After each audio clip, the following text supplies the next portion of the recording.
Out here in Bay Minette today. We got our reconstruction team here. Flooring, baseboards are going into place.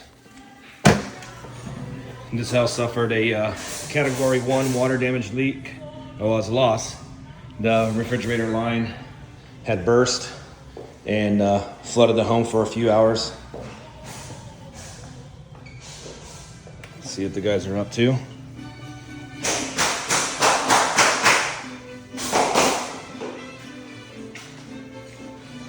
Floor's looking really good and nice. See this side of the home. All right, looks like we're almost ready for flooring in here.